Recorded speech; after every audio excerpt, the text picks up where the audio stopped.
الآل نور من سراج محمد والصحب نثر يديه بالأطياب رحماء بينهم ولكن في الوغى.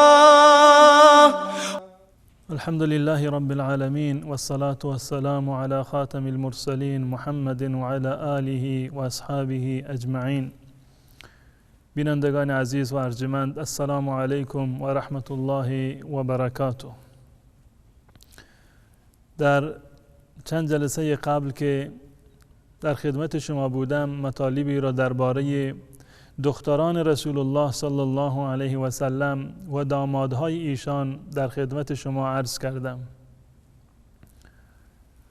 در این برنامه انشاءالله میپردازیم به بیان وصلت‌ها و مصاهرت‌هایی که در میان اهل بیت رسول الله صلی الله علیه و سلم و خانواده حضرت ابوبکر صدیق رضی الله تعالی عنه اتفاق افتاده. الله متعال در قرآن مجید می‌فرماید: هو الذی خلق من الماء بشرا فجعله نسبا و صهرا، که در این آیه الله متعال رابطه و ارتباط انسانها را با یکدیگر بیان می‌کند که این ارتباط یا ارتباط نسبی هست و یا ارتباط سببی. ارتباط نسبی از پدر و پدر بزرگ و دیگر اقوام به وجود می آید. انسان برادری داشته باشد، خواهری داشته باشد، عمویی، عموزاده‌ای داشته باشد، اینها می شوند خویشاوندان سببی انسان که الله متعال می فرماد: هو الذی خلق من الماء بشرا فجعله نسبا و صهرا. و صهرا یعنی به معنی دامادی، به معنی وصلت هایی که در میان جامعه و در میان افراد جامعه انجام می گیرد. اما معیار این وصلت ها چیست؟ دستور دین مبین اسلام و آموزه های رسول الله صلی الله علیه و سلم در این زمینه چه هست؟ ما با چه کسانی وصلت بکنیم؟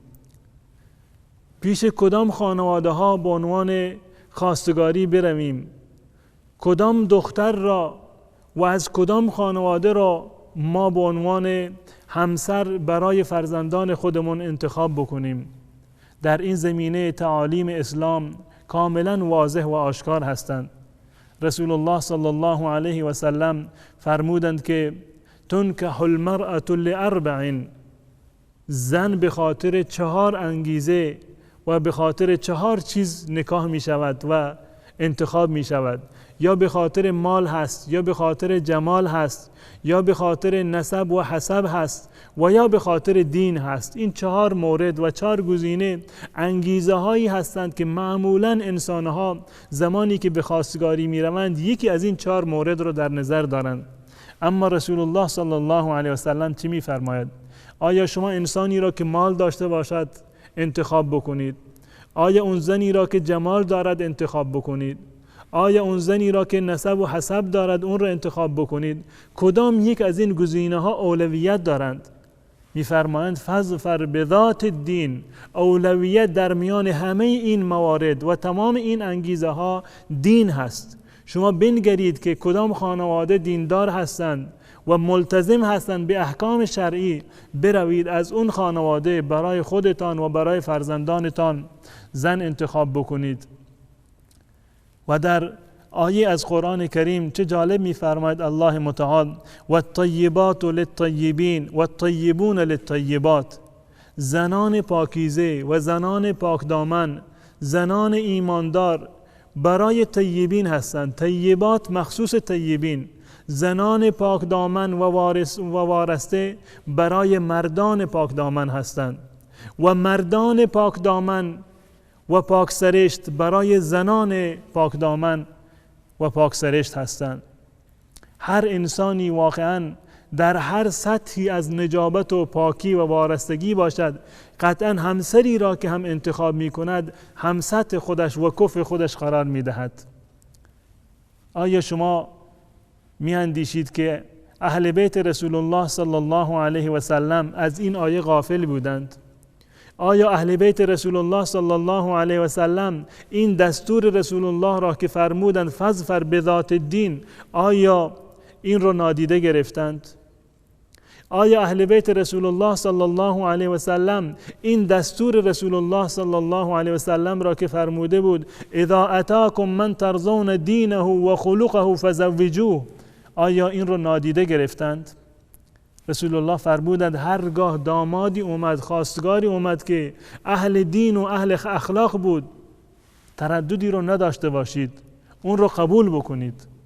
بر اساس این معیارها هست که اصحاب رسول الله صلی الله علیه و سلم و در رأس آنها اهل بیت رسول الله صلی الله علیه و سلم وصلت‌هایی را با یکدیگر انجام دادند.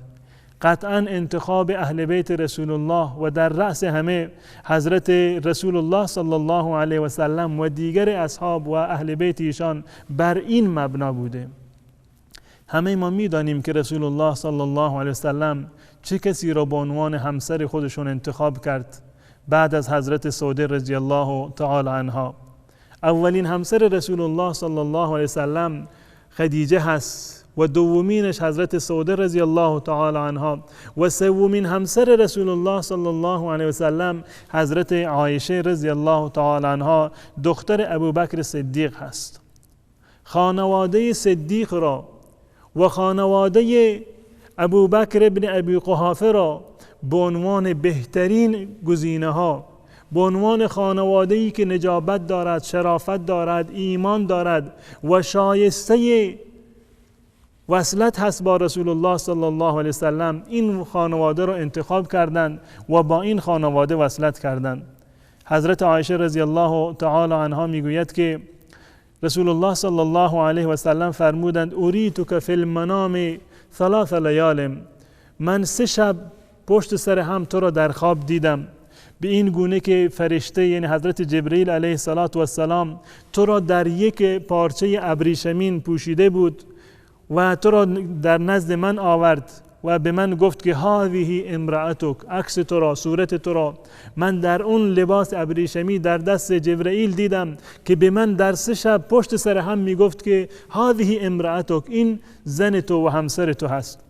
رسول الله میفرماید که من با خودم گفتم اگر واقعا این خواب و این رؤیای الهی باشد و واقعیت داشته باشد، قطعا الله متعال این خواب مرا به واقعیت تبدیل خواهد کرد و این خواب من تعبیر خواهد شد.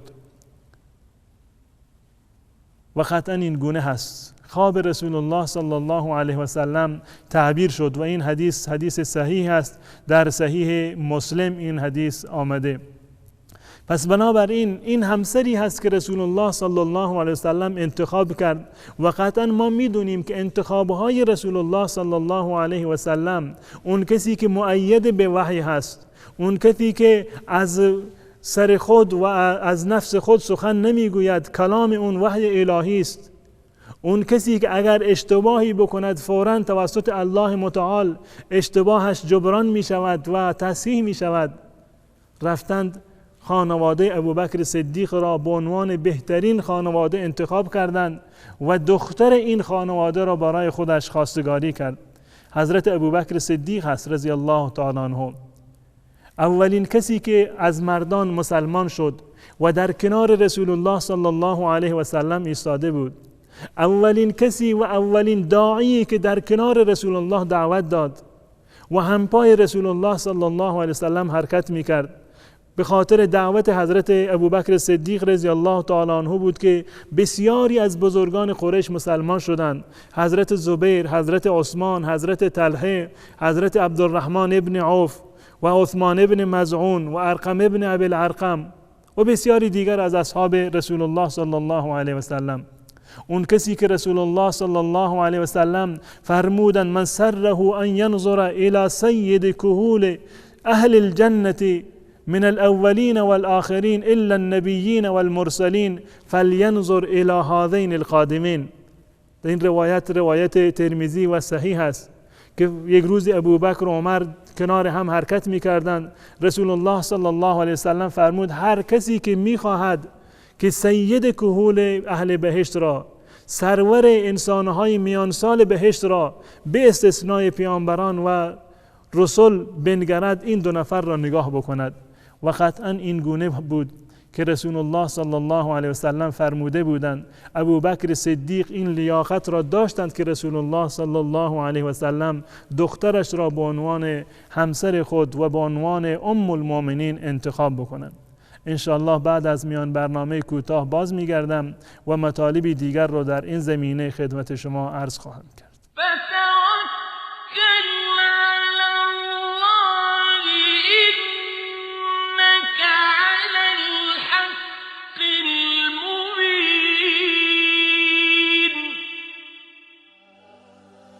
بندگان عزیز و ارجمند، اولین کسی که از خاندان رسول الله صلی الله علیه و سلم خانواده ابوبکر صدیق را به عنوان به خاطر وصلت انتخاب کردند، اون شخص رسول الله صلی الله علیه و سلم بود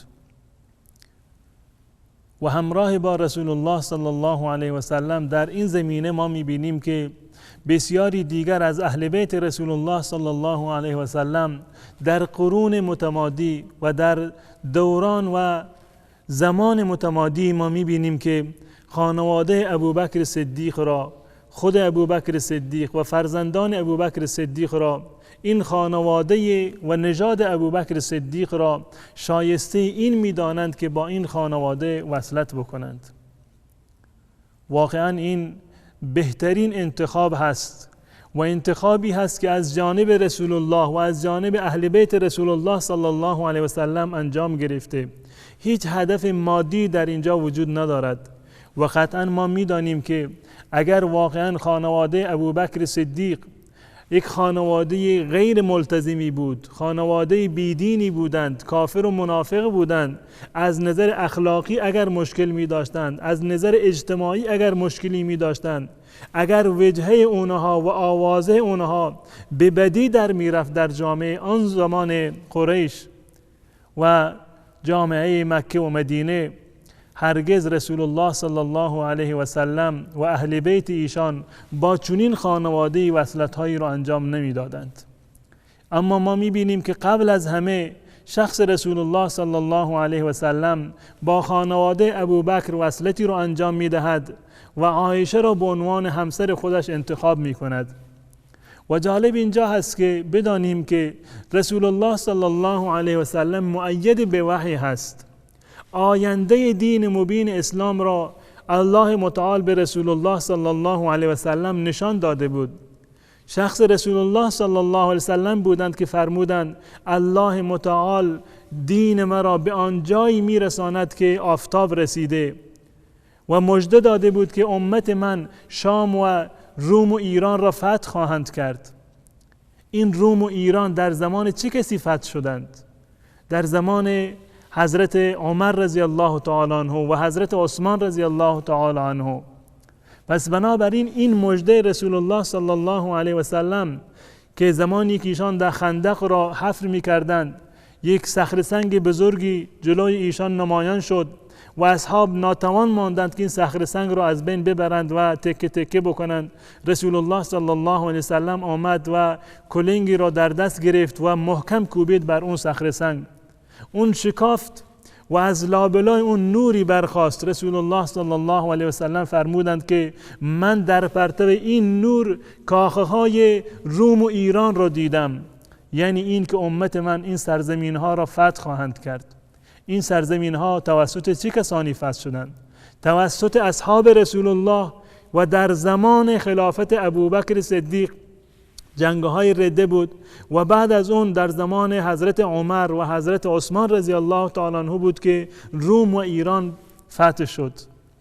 این مژده رسول الله صلی الله علیه و سلم هست. نقطه جالب اینجا هست که اون کسانی که بعد از رسول الله صلی الله علیه و سلم بزرگترین نقش را داشتند در ترقی دین، در پیشرفت دین، در حمایت و پاسداری از دین مبین اسلام، اونها همه ارتباطی دارند با شخص رسول الله صلی الله علیه و سلم.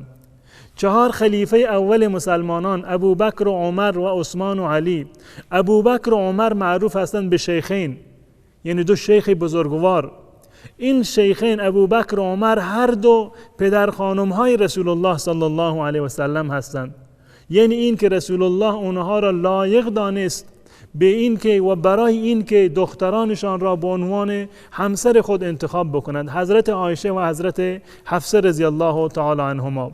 و 2 نفر دیگر حضرت عثمان و حضرت علی رضی الله تعالی عنهما دامادهای رسول الله هستند. یعنی 2 نفر از خلفای مسلمانان، خلفای راشدین، 2 نفر اول پدر خانم های رسول الله هستند و 2 نفر دیگر دامادهای رسول الله صلی الله علیه و سلم. پس بنابراین واقعا این عملی که رسول الله صلی الله علیه و سلم انجام دادند، این انتخابی که ایشان داشتند، اول عایشه رو انتخاب کردند، بعد حفصه رو انتخاب کردند، این انتخاب از روی درایت بود، از روی ایمان بود، از روی شناختی بود که ایشان با خانواده ابوبکر و عمر داشتند. این نخستین مورد از وصلت هایی بود که در میان حضرت رسول الله صلی الله علیه و سلم و اهل بیت و حضرت ابوبکر صدیق انجام گرفته بود. دومین وصلت این هست که حضرت حسن ابن علی ابن ابی طالب رضی الله تعالی عنه، نوه رسول الله صلی الله علیه و سلم، اون کسی که رسول الله صلی الله علیه و سلم در موردش میفرماید که ان ابنی هذا سید، این فرزند من آقاست، سرور هست. و در مورد حسن و حسین فرمودند که سیدا شباب اهل الجنه، سروران بهشتیان، سرور جوانان بهشت حسن و حسین هستند. ببینیم که این حسن چه کسی را به عنوان همسر خودش انتخاب می کند. اون کسی نیست. در ضمن همسرانش یکی حضرت حفصه هست، حفصه دختر عبدالرحمن ابن ابی بکر. و در برخی از روایات آمده که به جای ذکر نام حسن رضی الله تعالی عنه نام حضرت حسین رضی الله تعالی عنه را ذکر کردند که حضرت حسین بوده که با حفصه ازدواج کرده، حفصه دختر عبدالرحمن ابن ابی بکر. منتها این روایتی که در مورد حضرت حسن ابن علی هست، این روایت ارجحیت دارد و مقبولتر هست. عبدالرحمن ابن ابی بکر را ما همه میدانیم که چه کسی هست. عبدالرحمن فرزند ابوبکر هست و عبدالرحمن برادر حضرت عایشه رضی الله تعالی عنها است که عایشه و عبدالرحمن هر دو از یک پدر و یک مادر بودند. این مطلب و این وصلت در کتاب‌های شیعه و سنی نقل شده، مانند تواریخ الآل و الاصحاب تستری صفحه 107 که این مطلب را به صورت کامل ذکر کرده. پس بنابراین ما میبینیم که همون گونه که شخص رسول الله با خانواده ابوبکر وصلت کردند و این شایستگی و لیاقت را دیدند در خانواده ابوبکر، فرزندان رسول الله صلی الله علیه و سلم و حضرت حسن ابن علی رضی الله تعالی عنه باز هم این خانواده را لایق و شایسته دانست که با دختر اینشان وصلت بکند و حفصه را به عنوان همسر خودش انتخاب بکند. من این موارد را انتخاب کردم به خاطر اینکه تسلسل زمانی را هم در نظر گرفته باشم. رسول الله صلی الله علیه و سلم در مکه و قبل از هجرت با حضرت عایشه ازدواج کرد و حضرت حسن رضی الله تعالی عنه یا بنابر روایت دیگر حضرت حسین رضی الله تعالی عنه در سال 49 هجری با حفصه ازدواج کرد. پس بنابراین اون کسانی که ادعا می کنند که ابوبکر صدیق غاصب حقوق اهل بیت هست، بی حرمتی کردند به اهل بیت رسول الله صلی الله علیه وسلم، فدک را از ایشان گرفت و به خانه فاطمه حمله کردند و فاطمه را به شهادت رساندند، خلافت علی را غصب کردند. اگر واقعا چنین اتفاقاتی رخ میداد، آیا حضرت حسن رضی الله تعالی عنه شایسته میدانست که برود از چنین خانواده‌ای که پدرانشان با همدیگر به اصطلاح خودمان پدر کشتگی داشتند و با همدیگر دشمن بودند و غاصب حق الهی علی بودند، آیا به خود اجازه میداد که از چنین خانواده‌ای برود برای خودش همسری را انتخاب بکند؟ قطعاً چنین چیزی امکان نداشت که حضرت حسن رضی الله تعالی عنه سید شباب اهل جنت و سرور و آقای اهل بیت رسول الله صلی الله علیه وسلم که رسول الله فرمودند ان ابنی هذا سید هست، آقا و سرور هست، چون این آقایی با این آقایی خودش، با این سروری خودش، با این شرافتی که در نسب و حسب و در ایمان دارد، برود و دختر ابوبکر صدیق را، نوه ابوبکر صدیق را ازدواج بکند. قطعا این از روی شناختی بود و دختر عبدالرحمن ابن ابی بکر را به عنوان همسر خودش وقتی که انتخاب کرد میدانست که واقعا این لیاقت را دارند که با خانواده رسول الله صلی الله علیه و سلم در زیر یک سقف زندگی بکنند.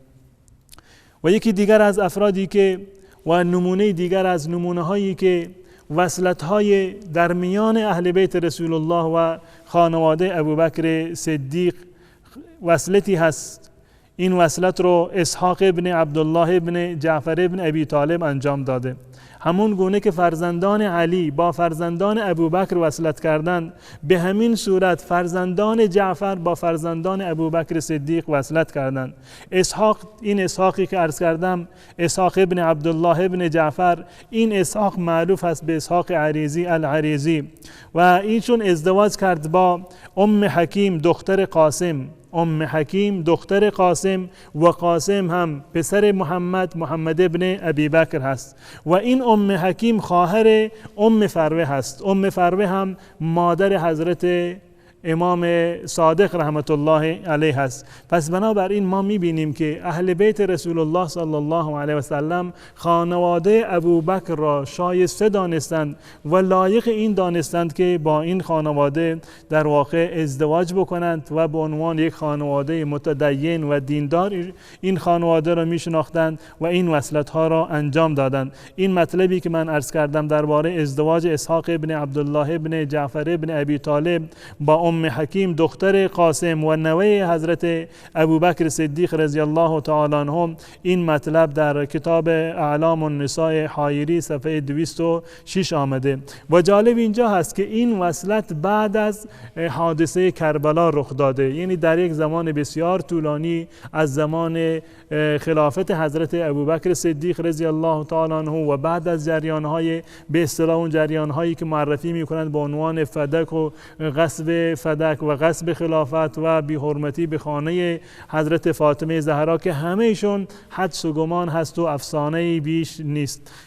و انشاءالله تا برنامه دیگر که در خدمت شما باشم و مطالب دیگری که در این زمینه و وصلت هایی که در میان خانواده رسول الله و خانواده ابوبکر صورت گرفته خدمت شما عرض بکنم، تمامی شما را به الله متعال می سپارم. السلام علیکم و رحمت الله و برکاته. الآل نور من سراج محمد والصحب نثر يديه بالأطياب رحماء بينهم ولكن في الوغى أسد على الباغي كأسد الغاب خير القرون هم وليس كمثلهم عظماء بعد الرسل في الأحقاب رحماء بينهم ولكن في الوغى